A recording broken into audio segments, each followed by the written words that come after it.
Are slapstick comedies making a comeback? That was awesome. I'm going to be fully transparent and say with total honesty that I had never seen the Naked Gun movies until a couple of days ago, and I actually only had time to watch the first one. I saw the trailer for this new movie and I thought, wow, this looks actually really funny. I should probably do my research and at least watch the first movie, and I'm really glad I did because it was worth it. Not only was it really funny, but it also gave me a leg up towards understanding certain references that this new movie was going to make to that original movie. So does Liam Neeson have a future calling in comedy? Let's discuss The Naked Gun.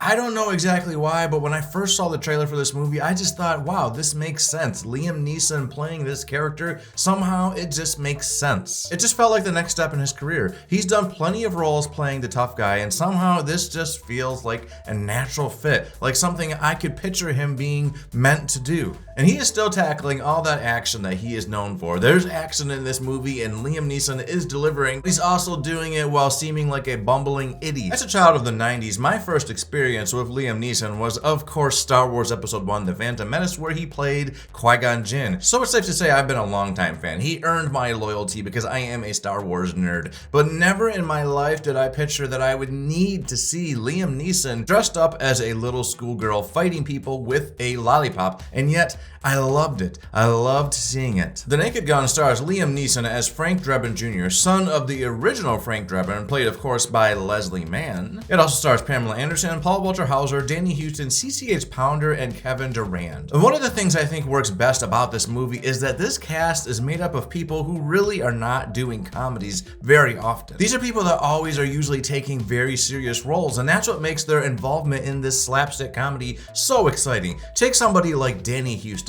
This guy was really awesome in this movie, and he is well known, I'm sure as many people do know, for playing bad guys. This guy plays a bad guy like it's nobody's business, and he's still doing that here, but he's doing it while he's in a movie that is surrounding him with silliness and campiness and corniness, and he still manages to keep that straight Danny Huston face while also still offering his own touch of humor. CCH Pounder, at least I think that's how you say her name. I don't know if you're supposed to say CCH or if you're just supposed to say Pounder, Pounder, maybe it's one of those things, but this is another actor who really normally plays very serious roles. For me, I always think of her role in The Shield. That was the first time I saw her, but she is also no slouch to animator work. She's done a lot of voice work in her career because she has a voice that really does work for animation. She played Interior's mom in Avatar, and for people familiar with the DC animated movies, well, she was the voice of Amanda Waller. So yeah, another heavy hitter, very serious actor in this movie,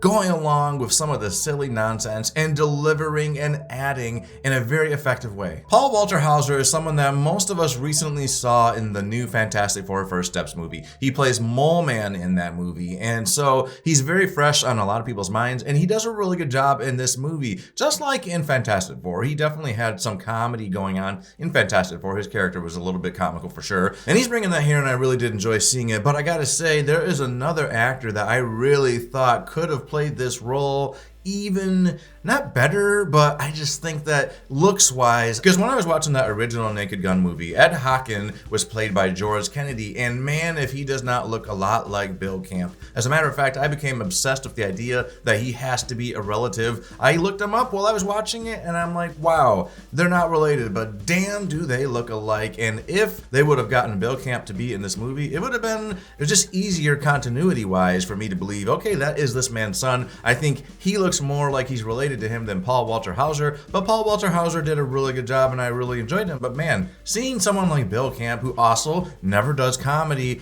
in this movie, it would have been funny. And finally, we of course need to talk about Pamela Anderson as Beth Davenport. She was a natural, and I have to say it was really joyous to see this woman who was a big deal in the 90s. She was like peak career back then, and yet since then her career has been kind of quiet. She still does stuff, but nothing that's really getting her big attention. So it is super cool to see her her in this movie, and she just really stands out. She is funny. She delivers the humor just as she should. I think that she had great chemistry with Liam Neeson. As a matter of fact, if you guys have noticed them at red carpet events looking a little bit cuddly, well, that's because they developed so much chemistry while they were making this movie that they started dating in real life. And isn't that just fucking cute? This film is obviously extremely cheesy, but that is exactly what it is going for. This is a different style of comedy. This is the style of comedy that is like the Three Stooges. Remember, movies like the original Naked Gun or Airplane or anything with Monty Python, well, those were the original spoof movies that spawned and inspired movies like Austin Powers